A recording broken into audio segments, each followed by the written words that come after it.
yitamuruye. Ndagira ngo nkubwire Imana yitamurure, Imana yitamurure mu rugo rwawe. Ayiwe wowe uri gusengera urubyaro, ndagira ngo nkubwire iyi Mana igiye kugaruka.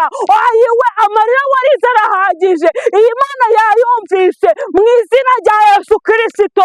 Ayiwe ndagira ngo nkubwire muraho neza abakunzi ba Time Media TV, tubahaye ikaze kuri YouTube. Turabakunda cyane, dushimira wowe wafashe umwanya ugakanda subscribe, ugasharinga, ugashiraho comment. Ndagira ngo nkubwire ngo Imana iguhe umugisha, uri uw'agaciro kuri twebwe, ni ukuri kose uri umuntu ukomeye kuri twebwe. Muri abantu dukunda, muri abantu twishimira. Yesu niwe wavuze ngo mugende mu mahanga yose mubwirize, ngo abemera mubabatize mu izina rya Yesu n'umwami n'umukiza. Bishatse kuvuga ngo mu mahanga yose nta bubasha dufite bwo kuba twatega indege ngo tujye hamwe tujye n'ahandi, ahubwo dukoresha social media kugira ubutumwa bwa Yesu bwamamare hose. Ni ukuri ko Imana wowe udufasha gushyigikira umurimo w'Imana, turagushimiye cyane, ni iby'agaciro gakomeye. Imana ijye iguha umugisha. Ni njyewe ugarutse aha ngaha kuri YouTube yanyu, nitwa Uwabijuru Alliance. Ndi umukobwa ushima Imana, nsengera muri ADEPR. Ndacyategereje gusingira icyo Yesu yangeneye, izina ry'Imana rihabwa icyubahiro. Tugiye kuganira ku magambo y'Imana, ariko reka tubanze dusenge. Mwami Imana yacu, Mana nziza, gitare cy'amahanga, turagushimye yuko wabanye natwe, waturinze tutarabo kurindwa. Izina ryawe rihabwa icyubahiro. Abenshi baragiye turasigara, abapapa beza baragiye turasigara, ababyeyi beza baragiye turasigara, abasore n'inkumi baragiye turasigara. Ntabwo ari uko dukiranuka, nta nubwo ari uko tubarusha ubwiza, nta nubwo tubarusha amafaranga, ahubwo ni imbabazi n'urukundo byawe watugiriye. Izina ryawe nirishimwe. Urakoze kubw'uyu mwanya uduhaye wo kuvuga ijambo ryawe. Ijambo ryawe rirambwira ngo ugiye kukuvuga ngo abantu bave mu bidatunganye. Niyo mpamvu nkwinginze Yesu Mesiya mwiza, kugira ngo uzumbabarire, uzi Kristo unyeze mu mutima wanjye. Ni ukuri ko Imana ijambo ryawe rirambwira ngo nubwo ibyaha byawe byaba bisa kose, ngo birahindura Kristo, ngo ukabihindura nka shelegi, uko byatukura tukutuku kose, ngo ujye ubihindura Kristo. Izina ryawe nirishimwe. Urakicaye ku ntebe y'imbabazi. Niyo mpamvu nkwinginze kugira ngo undengere, nkweretse abantu bazumvira ijambo. Reka nabo uzabanze weze imitima yabo, abagiye kure kubw'ijambo ryawe reka uzabanze ubeze, abajanywe inuma n'amasezerano reka ubanze wabeza. Reka turi muri wowe turashinganye, turi muri wowe turashinganye, turi muri wowe turuzuye, turi muri wowe dufite byose. Izina ryawe nirishimwe. Ijambo ryawe tugiye kumva reka ritubere umutsima n'imbaraga bizatugeza iwawe. Reka bitubere akabando k'iminsi kazaducuma mu bihe bigoye. Reka ijambo ryawe rihindura imitima yacu, ijambo ryawe rikomeza amavi atsukuma. Reka ijambo ryawe rigere ku babyeyi, rigira icyo ryahindura mu izina rya Yesu. Urakoze Kristo kugiye kubana natwe mu izina rya Yesu, amen. Tugiye gusoma amagambo y'Imana ari muri Zaburi 6. Turahera ku murongo wa 6. Haravuga ngo kuko upfuye atakikwibuka, ninde uzagushimira ikuzimu? 7 yaranditswe ngo kuniha kurandambiye, uko ijoro rije notesha uburiri bwanjye amarira, uburiri bwanjye nyabuminjagiraho. Mu maso hanjye hananurwa n'umubabaro, hashajijwe n'abantera bose. 9 yaranditswe ngo mwa nkozi z'ibibi mwe, nimuve ahondi, kuko Uwiteka yumvise kurira kwanjye, Uwiteka yumvise kwinginga kwanjye, Uwiteka azemera gusenga kwanjye. Abanzi banjye bose bazamwara, bagira ubwoba bwinshi, bazasubizwa inyuma, ikimwaro kizabatungura. Imana ishimwe. Nje kukubwira ngo amarira warize arahagije. Imana ishimwe. Nkuzaniye ijambo rivuga ngo amarira warize arahagije. Uyu ni Dawidi, muramuzi cyane. Dawidi yabaye umwami, agera mu bihe bigoye. Murabizi ubuzima yanyuzemo, yanyuze mu buzima bugoye. Ndagira ngo nkubwire, ubuzima bwose wabura ukunyuramo, hejuru y'imbaraga z'abana b'abantu hari Imana igihindura amateka, hari Imana igihindura amateka. Abantu bagahindura amagambo ngo umubabaro wanjye, haleluya, ngo umubabaro wawe ujye ugira n'amarira akamenwa n'uburiri bwawe. Bishatse kuvuga ngo watakiye abantu baragutererana, wahamagaye abantu baragutererana, abantu baguteye umugongo mu gihe wari ubakeneye, ariko noneho nkuzaniye ijambo rivuga ngo amarira warize arahagije, ongera noneho ukomange, ongera uhamagare, hari uwakumva.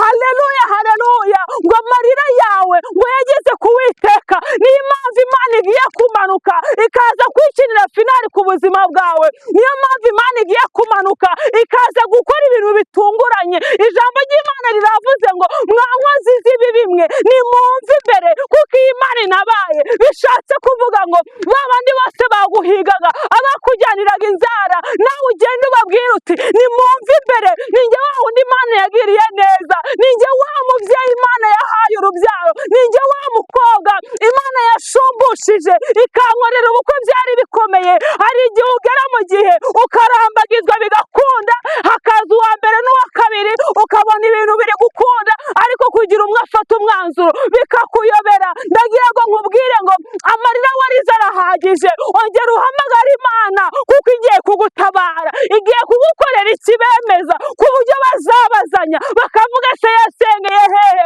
Ndagira ngo nkubwire wa mubyeyi udukurikiye, hari Imana igiye ihindura amagambo.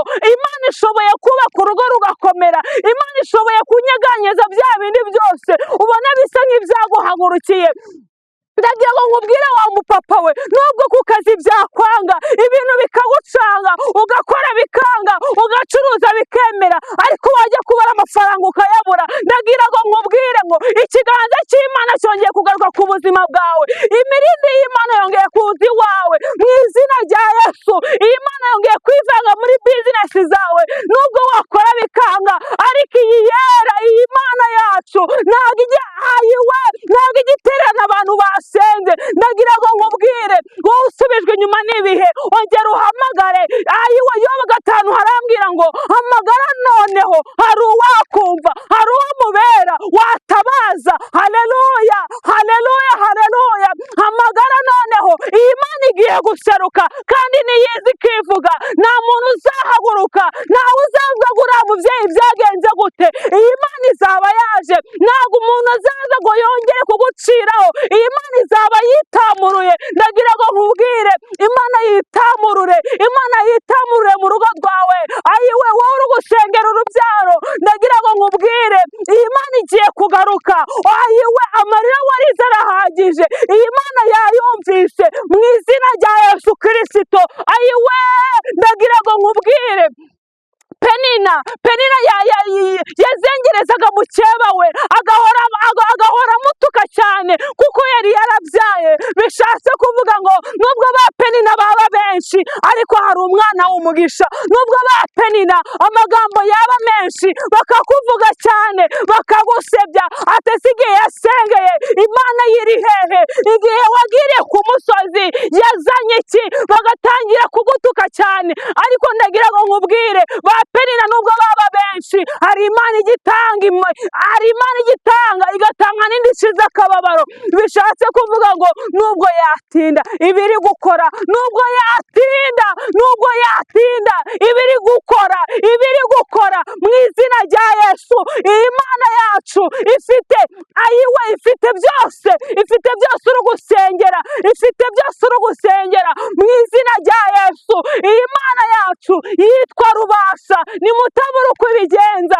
Ayiwe, yigeze yereka Dawidi ubwo yari ari mu ishyamba, irangije iramwiyereka, iramubwira ngo wowe w'iyo hirya uzavamo umwami. Yicarana amakuru. Ndagira ngo nkubwire ngo icya mbere nta makuru, wowe isungiye Imana, upfa kuba ufite Nzayimana, ntabwo uzahora ubabaye, upfa kuba wibitseho Nzayimana.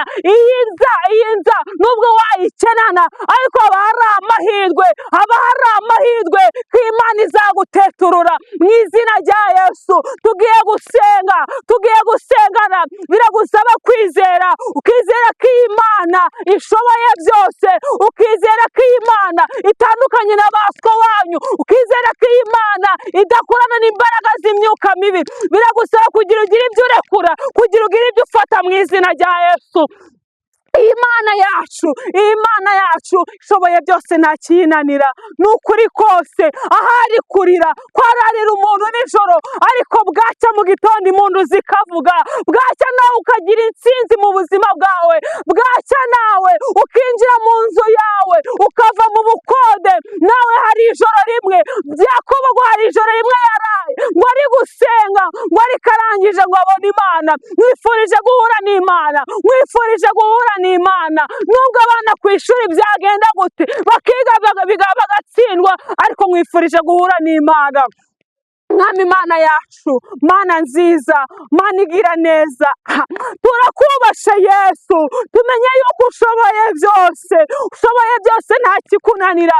Ni wowe ushigikira ingo zigakomera, ni wowe ujya wubaka bigakunda, mu izina rya Yesu. Nubwo Mwami Mana amagambo yahaguruka, ujya wubaka ingo zigakomera, mu izina rya Yesu. Ushoboye kurema ubukwe bigakunda, Imana ishimwe. Nukuri kose Imana igira mu bukwe bigakunda, nubwo ibya mbere byapfa, ibya kabiri bikanga, ariko ubwa gatatu iyi Mana ijya yiyizira. Imana yiyiziye ku buzima bwawe, Imana ishimwe.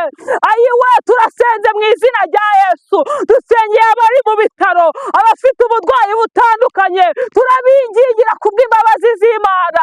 Reka Imana ihagaruke, reka Imana ibagarukeho. Wowe uri mu bitaro, izere gusa Imana ishoboye byose, ishoboye kuzura ibyapfuye. Iyi Mana ishoboye byose niyo yonyine yaguhagurutsa ku gisasiro. Imana ishimwe, niyo yonyine yakuruka ikakurengera. Ayi niyo yonyine ishoboye kuza ikavana inyatsi mu bucuruzi bwawe. Imana nishimwe, niyo yonyine ishobora kuza ikavuga ati noneho ndabyemeye. Wowe izere iyi Mana gusa, wongere uyigirire icyizere. Ni ukuri kose ntabwo izatererana abantu bayizeye. Niyo mpamvu yongeye kugaruka mu bucuruzi bwawe. Imana nishimwe. Ayiwe, wowe waba uri kurira kubw'ikode, ndagira ngo nkubwire ngo iyi Mana ishoboye byose, ishoboye gutanga amazu meza. Uri gusengera, wowe bigusaba kwizera kandi ukitandukanya n'ikibi ndetse n'igisa nacyo. Iyi Mana yiteguye kukurengera mu izina rya Yesu. Ihangane, wihanganire ibigeragezo. Iyi Mana ayiwe yagaruka, ikagaruka ku buzima bwawe. Turasenze mu izina rya Yesu kubw'imbaraga z'Imana.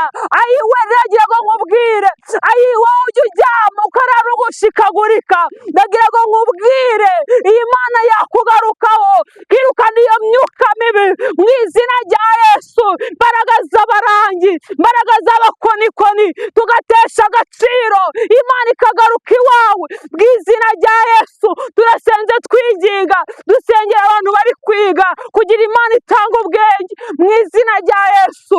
Ayiwe, Mwami Imana ngo niwe ushyigikira intambwe zacu zigakomera. Niyo mpamvu Imana igarutse kugushyigikira, wijyana umutima kure. Imana igarutse kugushyigikira. Turasenze twizeye mu izina rya Yesu, amena. Turabashimiye mwebwe mwabanye natwe, ni ukuri kose turabashimiye. Wowe izere gusa, iyi Mana yiteguye kugusubiza, nta gahunda ifite yo kukubabaza. Ndagira ngo nkubwire wizere gusa, wizere gusa. Iyi Mana ni Imana, ni ukuri kose ntabwo tuzahora tubabaye, nta nubwo tuzahora dushavuye, ntabwo ariko bizahora. Iyi Mana ije guhindura amateka, iyi Mana ije guhindura ibyananiranye, iyi Mana ije guhindura. Wowe mu mutima wawe uhita ushyiramo bya bintu uri gusengera, uvuga ati na cya kindi Imana ije kugihindura mu izina rya Yesu. Turabakunda cyane.